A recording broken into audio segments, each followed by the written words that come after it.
Centre for governance studies CGS আয়োজিত অনুষ্ঠানে বক্তাদের অভিমত, রাষ্ট্রের স্থিতিশীলতা, প্রাতিষ্ঠানিক সংস্কার সহ সবকিছুর জন্যই আগামী জাতীয় নির্বাচন সুষ্ঠু হওয়া প্রয়োজন।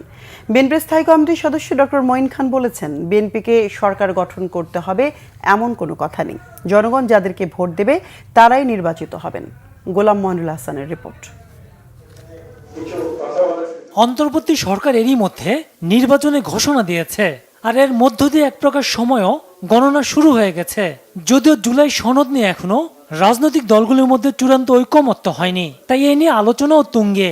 এমন প্রেক্ষাপটে বৃহস্পতিবার রাজধানীতে স্টেডিয়াম মিলনায়তনে সিজিএস আয়োজিত গণতান্ত্রিক পুনর্গঠনের জন্য সংলাপ শীর্ষক সেমিনারের আয়োজন করা হয়।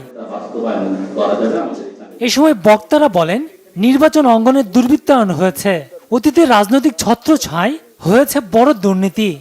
আমাদের এই যে দুর্নীতি, দুর্বৃত্তায়ন, এটা মুক্ত করতে হবে আমাদের নির্বাচনী ব্যবস্থা, আমাদের গণতান্ত্রিক ব্যবস্থা। তো আমরা যেটা চিহ্নিত করেছি, আমাদের নির্বাচনী অঙ্গনটা দুর্বৃত্তায়িত হয়ে গিয়েছে, নির্বাচনী অঙ্গন। আজকে সংস্কার প্রস্তাবের যেগুলো এত পাতা পাতা লিখতে হচ্ছে, আমি অন্তত কমিশনের একজন চেয়ারম্যান ছিলেন, তাকে জিজ্ঞেস করতাম, আপনি কি মনে করেন যেগুলো কেউ পড়ে দেখবে? বাস্তবায়ন তো করা দূরের কথা। কেন আপনি বুঝতে পারছেন না যে রাজনৈতিক পরিস্থিতি যদি স্বাভাবিক না হতে পারে, কোনো কিছু কাজে আসবে না? বিএনপির স্থায়ী কমিটির সদস্য ডক্টর মঈন খান বলেন, সংস্কারের বিষয় সব দল একমত হবে না, এটিও গণতন্ত্রেরই অংশ। 20 বছর যারা সুষ্ঠু নিরপেক্ষ ভোট দিতে পারেনি, তারা একটি সুষ্ঠু নিরপেক্ষ ভোট দিক। তারা যেই রাজনৈতিক দলকে বা যে মতবাদকে তারা সবচেয়ে বেশি ভোট দিবে, তারাই সরকার গঠন করবে। বিএনপিকে সরকার গঠন করতে হবে এরকম কোনো কথা আমি বিশ্বাস করি না। কিন্তু আমরা যদি এই পারস্পরিক আস্থাগুলো না রাখি, তাহলে আমি মনে করি না কোনো সংস্কারে কোনো কাজ হবে। দুর্নীতি অনিয়মের শৃঙ্খল ভেঙে দেওয়া হয়েছে দাবি করে জ্বালানি উপদেষ্টা বলেন, স্বল্প সময় সরকারের পক্ষে সিগনিফিক্যান্ট কাজ করা সম্ভব নয়। এটা খুব অদ্ভুত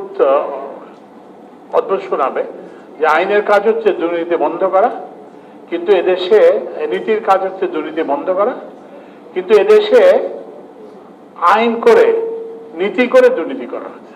একদিকে এই আইনের অধীনে অনেক দামে বিদ্যুৎ জ্বালানি কিনবে, আবার একটা ব্যবস্থা করা হয়েছিল যে সরকারের আগে ছিল একটা বিআরসির ক্ষমতা ছিল বিদ্যুতের দাম বাড়ানো, সেই ক্ষমতাটা সরকার নিয়ে নিয়েছে। বাংলাদেশের জাতীয় প্রতিরক্ষা বড় ধরনের ঝুঁকিতে আছে বলেও মন্তব্য করেন বক্তারা। গোলাম মইনুল হাসান, বাংলা ভিশন, ঢাকা।